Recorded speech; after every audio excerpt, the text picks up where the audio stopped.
Good evening, everyone. As you can see, I'm still working out the technology. Thanks for joining.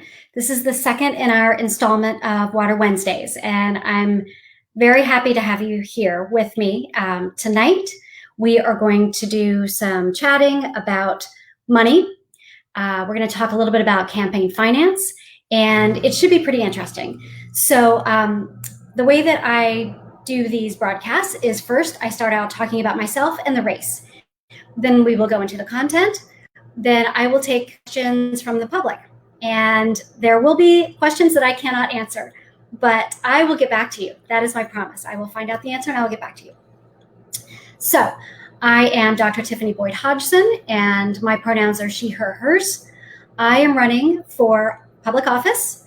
I am running for Vallecitos Water Board Division 5. And Division 5 is in the heart of San Marcos. It includes Discovery, San Elijo, points in between, and the Lake San Marcos as well. And the campaign's going really well. In fact, I have a really spectacular announcement, two announcements actually. We have been raising money. It does take money to run a campaign, and I wish that it didn't. I wish we had publicly financed elections, but we don't.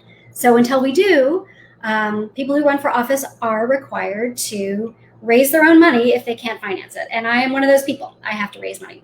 So we're doing really well. We have 168 donors and unique donors, and that makes me so proud. I've worked really hard to get those donors.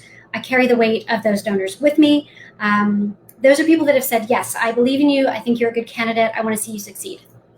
My big announcement is that yesterday I found out that I have received the endorsement of Senate Pro Tem Toni Atkins. And I'm so thrilled about that. She is such a superstar. She is a champion. She is a champion of LGBTQI people and fairness and equity. And I'm just really proud of that. I'll be making that public and throwing that out there a little bit later. I have to plan that launch, but you are some of the first to know. I also last night received the endorsement of the San Diego Democratic Veterans Association, which I'm also very proud of. And I have a very proud history of military service in my family. I am not a veteran myself, and I'm not so arrogant to think that those are the same things. But I am very proud, very, very proud of that. So I wanted to let you all know that. Again, Tiffany Boyd-Hodgson. I'm running for Vallecitos Water Board Division 5. If you joined me last week, you know that I had just a blank wall behind me. Now I've got a map. Still trying to work out the studio space and the technology, so I appreciate you bearing with me. If it falls off while I'm broadcasting, that's okay. We're just going to keep going. That's the way we roll around here. Again, the way that this works, I talk a little bit about myself, what I'm running for, and then I will launch into the content, and I will do that in just a moment. Just a couple of reasons why I'm running for water board. I believe that clean water, reliable water is a right of every human, and we are very fortunate. We have clean water. We have reliable water. You turn on the tap, it comes out. Not everybody in the United States does. And there are a lot of marginalized communities that don't, even within California. We're very lucky. However, there are some improvements that could be made on the Vallecitos Water Board, and I believe that I'm the best candidate to do that. We're going to talk about some of those things tonight. I believe that we need to stabilize water rates, because by having them increase and continuing to serve developers rather than the constituents is a way to jeopardize our water and jeopardize the safety of our water and jeopardize our community.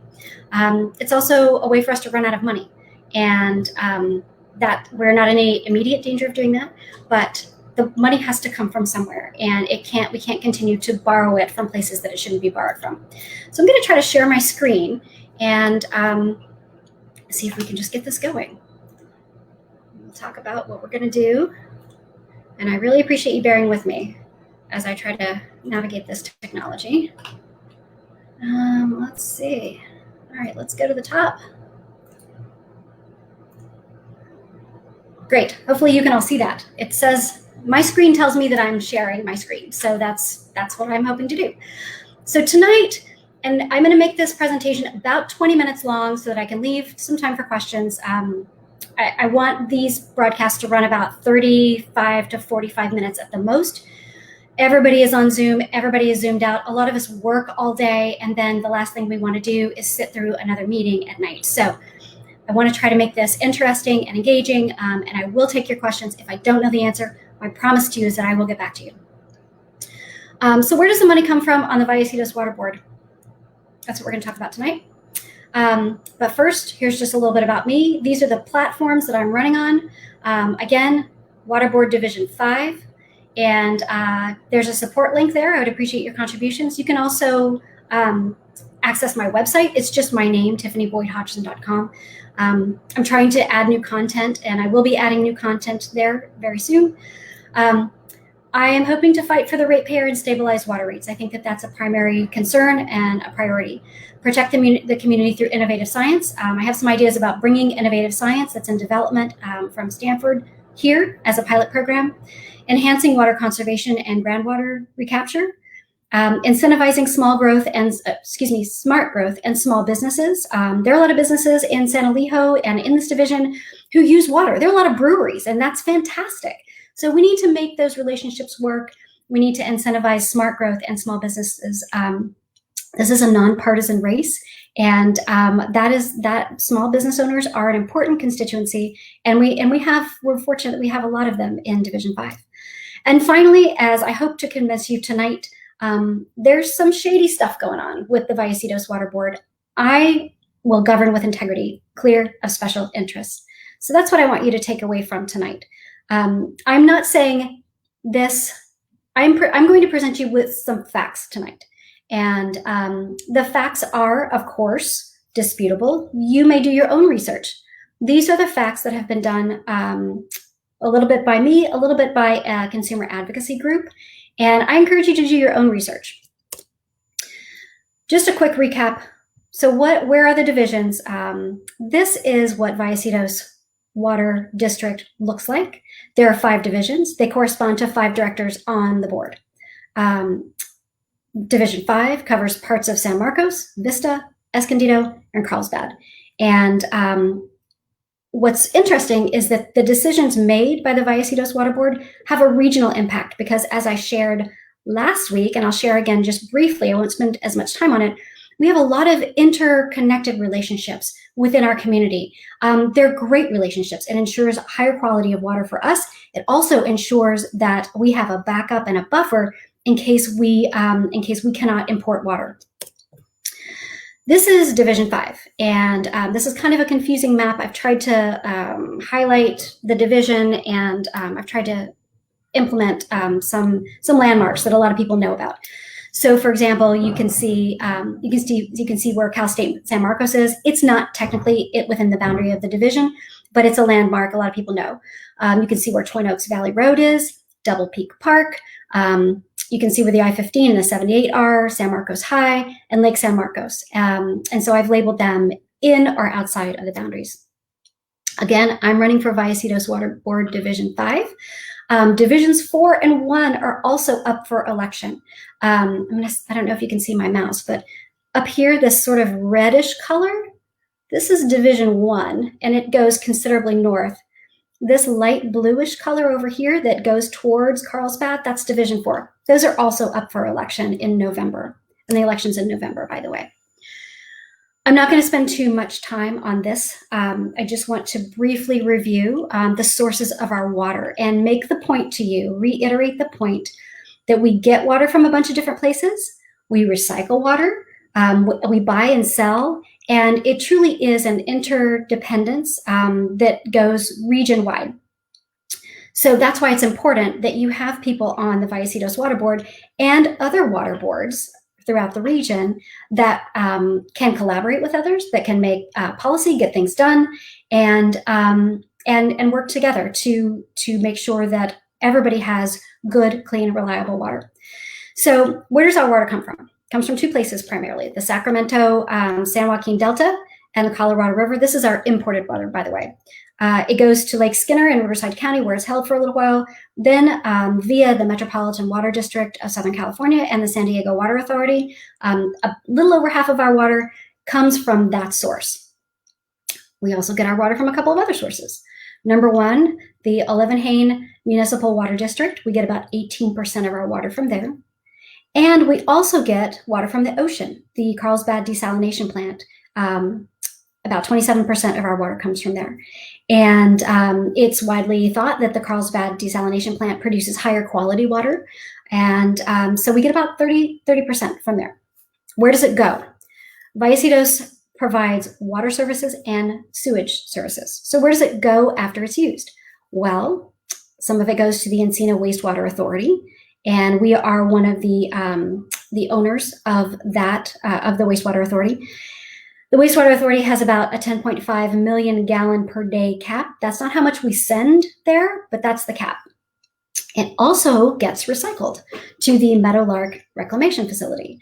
About 74% of the wastewater goes there, slightly smaller cap, 5 million gallon per day cap there. So that's just generally an overview. A lot of people don't know how our water gets into our glasses. They know they turn on the tap, they know they flush their toilet, but they don't know how the water actually gets into their pipes, into their house, or where it goes afterwards. So tonight we're going to talk about how the Vallecitos Water Board gets money. These slides are from a public advocacy group. It's an independent group, and I took this information from a complaint that has been filed with the California State Attorney General. I encourage you to fact check this. I encourage you to look into it and do your own research. And I'm gonna walk through this and spend a little bit of time on these next few slides, and then I'll take your questions. And again, somebody's gonna ask me a question I don't know. There might even be 5 questions that I don't know the answer to. That makes me a better candidate. It helps me learn, and I will get back to you. So, 2 sources of controllable revenue for Vallecitos Water Board. Controllable because they can be raised or lowered by the board. So, one source, you can see the hammer, it comes from capital facility fees from developers. So a developer wants to develop in the area. They have to pay the water board fees associated with that development. And the fees cover assets or infrastructure that might be required to develop whatever it is that they want to develop, or financing for the future. After all the money comes in from the developers, and the construction costs have been paid, and any financing, any debt service has been paid, the money that's left over, and there usually is money left over, it's restricted. It stays in a fund called the developer fund, and it can be used for later projects. The other source of controllable revenue is the water and the sewer bills from you and me. So we pay our bill every month, and there are fixed costs and there's a variable cost based on how much water we use. Last week I talked about the average amount that a family of 4 uses. This money goes to Vallecitos, and it covers operating expenses and asset replacements. So if there's pipes that need to be repaired, or other types of assets that need to be replaced, that money covers, the money from us covers that. If there is money left over, then that also goes into a fund. And so it's quite normal for all public utilities to have excess money in these funds. That's healthy. And the water utilities around the region, they also have excess funds. So what I didn't mention over here, this bullet, Vallecitos is a publicly owned water and sewer sole purpose special district. And I should have mentioned that at the top, so I apologize. What that means is that there's no general fund. There's no sort of slush fund where money can go in and you can use it for anything that's unrestricted, like maybe a school board has or something like that. The 2 sources of revenue are separate. There are some provisions that require, that specify within sort of narrow parameters what you can charge. One is called the Mitigation Fee Act. And what that means is that Vallecitos can't charge developers more than their impacts. They can't charge them They can't, squeeze out a higher percentage, or they have to charge them what it costs for the developers to develop. Alternatively, Vallecitos can't charge the ratepayers, customers, you and me, more than what it costs to provide the service. So Vallecitos is highly regulated in that way, and it prevents overcharging of developers, and it prevents overcharging of customers. And that's a good thing. Let's move on. So let's talk about development. And I live in San Marcos. I live in a development. My house was built in 2013. There's been a lot of development in Division 5 since around 2012. It started to uptick. You remember what happened in 2008? Remember when Enron crashed and everything just, the bottom fell out of the economy? Well, remember that. I mean, most developing and most buildings sort of came to a grinding halt at that time. But then it slowly started to ramp up again. And you can see in this chart right here, you can see that the blue bars are the number of building permits issued in San Marcos. The sources are at the bottom. Again, I am using information from a complaint filed with the Attorney General. I encourage you to fact check this yourself. In 2012, the Vallecitos Water Board turned over. There were 3 people that were swept into office. They took office in 2013. And incidentally, all those people are up for election again this year, Division 5, 4, and 1. So they came into office, and right after they got into office, there is an increase in development, in building permits issued in San Marcos. You see that? What's interesting about this, and we're not gonna connect all the dots tonight. We're gonna connect some of the dots a little bit later, and I'm going to see if I can get a guest in who has done a lot of research on this. But what's interesting about this is, remember how I talked about there are 2 sources of income. There's the developer fund, where developers build and they have to pay to do that, and Vallecitos can only charge them, the cost of the development. That money comes in. You would think that with all of these building permits that have been issued, that we would have a really healthy developer fund. However, we don't. We have a deficit. We have a deficit of $14.6 million. That doesn't make any sense. Hold that thought. We're going to come back to that maybe next week. What I do want to share with you tonight is some interesting things about campaign finance. And let's see if I have anything else. Okay.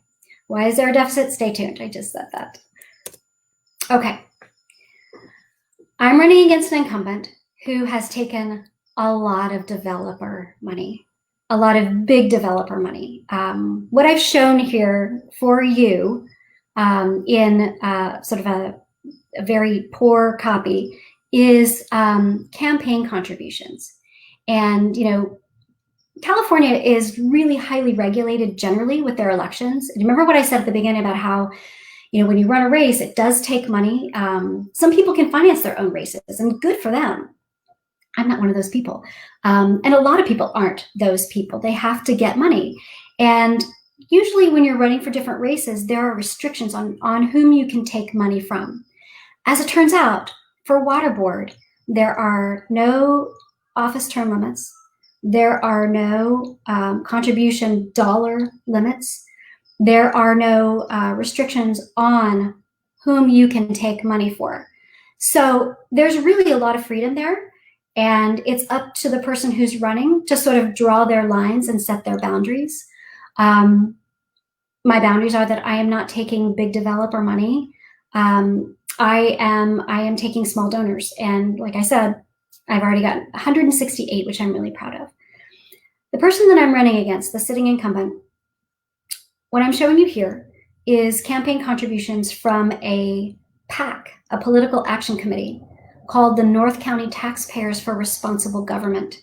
Sounds like a really good endeavor, right? Everybody wants people to be responsible, and everybody, wants to be accountable to the taxpayers. So it is a good name. What this PAC did, though, in 2012 to help get my opponent into office is collected a lot of money, over $140,000 in contributions. You can see that right here. Collected money from developers like Urban Villages, $20,000. The De Jongs, which I'll talk about a little bit later, if you haven't seen the recent news about them, $5,000. Sea Breeze, Old Grove, $20,000. A lot of development money went into this PAC. And it was given out to people to try to help them win. And it did. It did help them win. My opponent for Vallecitos Water Board received, this is one campaign filing, $17,693.96. That's not all he received. That's just one sample. It is the case that this was not cash given out. See how it says non-monetary contribution? It was to send mail. Mail is really expensive. It's very expensive to send mail. And what I'm finding, and other candidates are also finding, is that right now, because door knocking is not really an option, people aren't ready for strangers to show up on their doorstep. So many of us are looking at mail. It's really expensive. And this mailer was paid for. It's also pretty effective. It's not as effective as knocking doors, but it's pretty effective. This mailer was paid for by this PAC. Here's another one. A little bit later. This is at the end of the election. So look at this. This date right here is 10/20/2012. This is a little bit later. This is I can't actually remember the date of the election there, but this is towards the end. The total of $25,123. Again, for a mailer. This is cumulative. This is how much was given for this mailer. And it says mailing right there. So this is the cumulative amount for the year. This is the cumulative amount for the year. This is for this one incident. This is for this one incident. Almost $4,000 for a mailer. I told you it was expensive. This is the total. This is the total that my opponent, the incumbent, received from this political PAC, the North County Taxpayers. And this, by the way, these are all public documents. You can go and you can request these documents and request this information. He received over $30,000. That's a lot of money. That is a lot of money from the North County Taxpayers for Responsible Government, including a lot of development money. So let's just talk about some recent news. Developers also in the news. And I know that I can't see if people are typing questions right now, but they may be. And I'm sure if someone is watching this, they may be saying things like, well, not all developers are bad. And why are you so against development?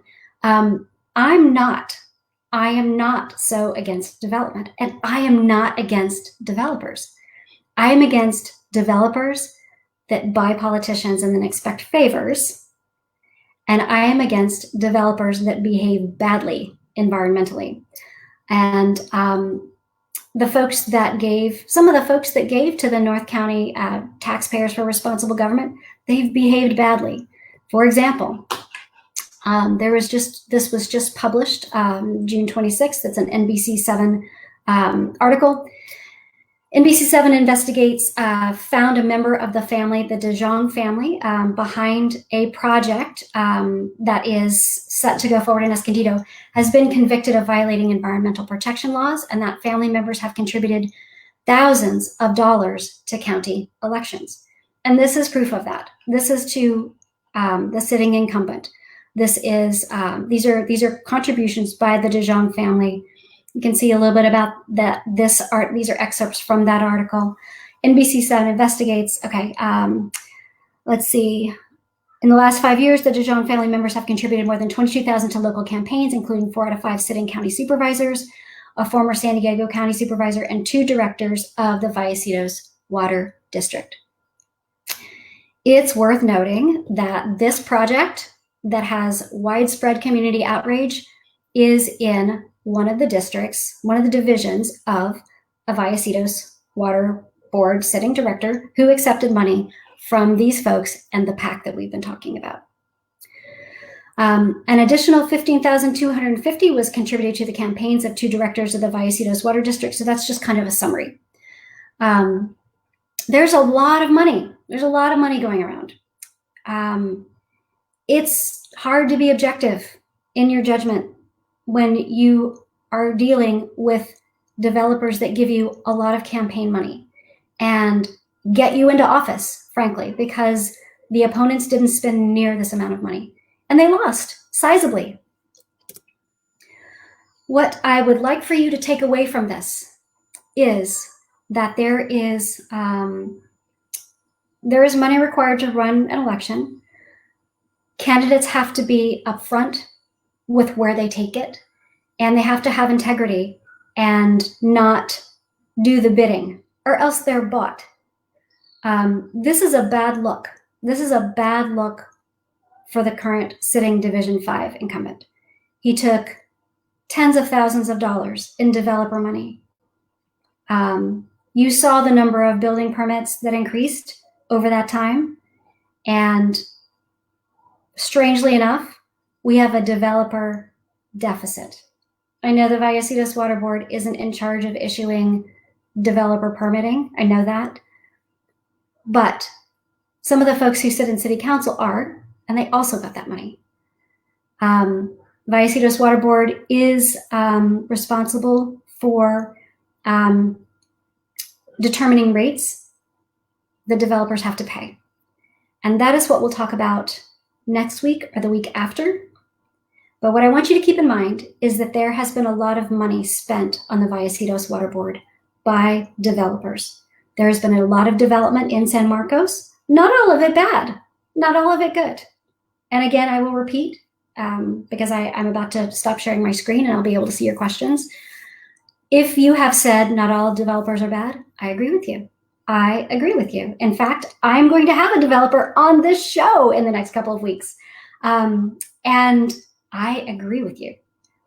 What I am trying to convince you of, though, is that there's a lot of money, a lot of development money, and there have been favors done by the people in the Vallecitos Water Board in what looks like an exchange type situation. And that's wrong. We need politicians that serve the people, serve the public, and govern with integrity. I'm going to stop sharing my screen. We have spent about 28 minutes. What I try to do is make it so that we leave time for questions.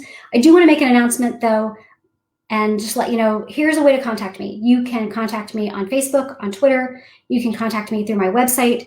And I am looking for volunteers because it takes money to run a campaign. It also takes hands and bodies and feet to do things like texting and phone banking and literature drops. Let me just see if I can get back to where we need to go. Okay, so I want to take questions. So let me see if I can find that screen.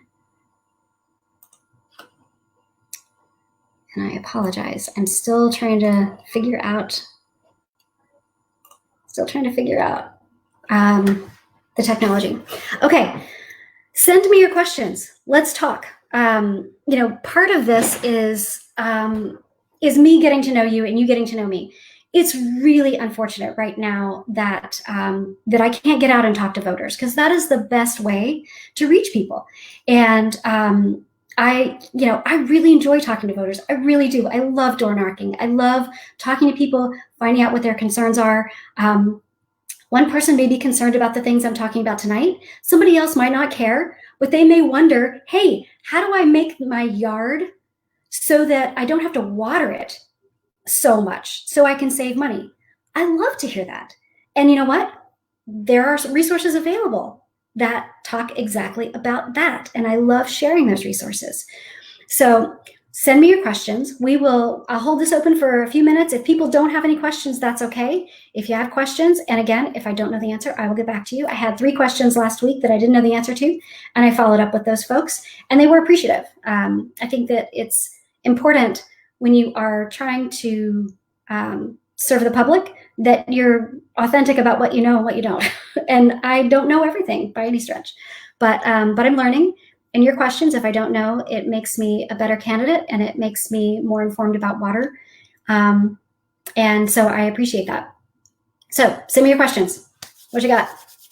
And the map is still behind me, which I'm really glad, because I think if it would have fallen off while I was projecting my screen, it might have jumped out of my skin. So that might have been a little bit funny. So maybe we'll go 1 more minute. And if nobody has a question, oh, okay, here's a question. What is the map on the wall? I will move out of the way and you can see it. That's the district. That is the district with all of the precincts marked with a number of people in those precincts. And again, because door knocking is difficult right now, it's really, sometimes campaign plans require you to sort of figure out, okay, well, I'm going to go to this part of the district. I'm going to talk to these voters today. I'm going to talk to these voters the next day. That's all thrown out the window. And everyone that I know that's a candidate, myself included, are having to be creative about how we reach voters. This is what I'm doing as one way to do that. It's not the same as talking to people. It's really not. But hopefully,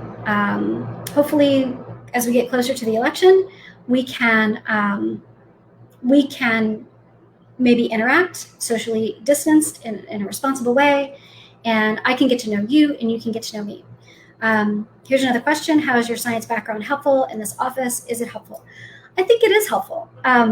Being a scientist is, and I can't remember if I mentioned that, I'm a mom, I'm a scientist. I think it is helpful because having the ability to look at evidence and make decisions based on evidence rather than ideology or emotion is generally helpful. Being able to think critically and think in nuanced terms is generally helpful because it's rare that things are sort of black and white. There aren't too many things just philosophically or materially out there that are just one way or the other. There's always a middle ground. There's always nuance. There's always shades of gray. And what I have done in the past, this is not the first office that I've held. I've been a school board member before, and I did something similar to this. I did office hours, and they were attended by people from all political stripes. And I'm really proud of that. There was actually, and I'm sure there's one like this here, there was a group of parents that had a Facebook page, and they talked a lot about the school board and a lot about the school. And a lot of the posts just really weren't that nice. It was mostly a lot of complaining. I was never attacked on that page because I knew the people. I reached out to them. They knew that they could call me. I had coffee with them when like all the other people wouldn't. And I built that bridge. So that's what I'm trying to do here. I'm trying to build a bridge. And I know that what I'm saying might be triggering for some folks who have supported the incumbent. I get that. Do your own research. Fact check it. Look into it. But this is going on. This is going on. And I think it's wrong. And I think it needs to be fixed. How is the $14 million deficit going to be paid off? Well, that's really interesting. And I will give you a preview because this is not easy to understand. It's complicated. It's complicated for me. It's complicated for anybody. And it requires study, which a lot of people don't have time. People are just busy. So what I'm trying to do is figure out how to communicate that in a way that is impactful and not necessarily, not simplistic, but just in simple ways so that people remain interested. But I will tell you, the $14 million deficit is going to get paid off. the money has to come from somewhere. If water rates increase, that's one place, even though that's not where the money's supposed to come from. Because remember, by law, you're not supposed to sort of mix the pots. You can only charge what it costs to develop. You can only charge what it costs to deliver. And there is actually a quote that I didn't put in the slide that talks about how you can't really mix and match. However, there has been some mix and matching going on at Vallecitos. And that is why this consumer advocacy group has filed a complaint with the Attorney General. So it will get paid off somehow. The water has to come from somewhere, but it will likely result in increased rates unless we are creative, unless we issue bonds or some other way, unless we charge more the developers that come along down the way, if we charge them more. But then they're not going to want to develop. So it's a real pickle. We have found ourselves in a really tough situation, but it's got to be fixed. It can't continue as it is. And that's why I want to change it. That's one of the reasons why I'm running. So we're at about 36 minutes. If anyone else has any other questions, please ask. I appreciate them. And I will be here next Wednesday. I'm not quite prepared to announce my guest next Wednesday. We're still working things out, but I am hopeful that I will have a guest so that it's not just me talking, but it will be informative. You'll learn about water. Water Wednesday is every week. I will do it whether anyone is watching or not, because I feel like it's really valuable to educate people about their water and about this race. Many people don't know that the board of directors of the Vallecitos Water Board are elected. They don't know that they have a say, that they have, that they can affect change. And I didn't know that. I didn't know that when I first moved here. I just wrote my check every month. But as it turns out, you can affect change. And I hope that you will look at me as a viable candidate and a possibility. It's a nonpartisan race. I am a Democrat. I will not be apologetic about that, but it is a nonpartisan race. And as I mentioned before, I have a track record of running and winning nonpartisan races and building bridges and communicating with people with whom I am vastly different on social issues. But we can all keep our eyes on the prize, and we can get there, and we can work together. And I believe that. I believe that it takes a certain skill set to be a candidate. It takes a certain skill set to be an activist. It takes a certain skill set to govern well. And sometimes people have all those skill sets. Sometimes they don't. I feel like I have them all, and I have a proven track record of that. So I hope that you will continue to join me on this journey. If you feel like supporting me, I would welcome that, because again, I'm not taking developer money. I'm taking $10, $15, $20 contributions from my friends and family and people in the district. I've had contributions from people that I don't know that have just seen my website, and that's really rewarding. That means that I'm communicating to them and it's resonating. Please contribute. Please come back. Please join me next Wednesday. And I hope that you stay safe. Wear a mask. Cover your face if you leave your place. Stay safe. Hope your family stays safe. And I'll see you next Wednesday. Thank you. Good night.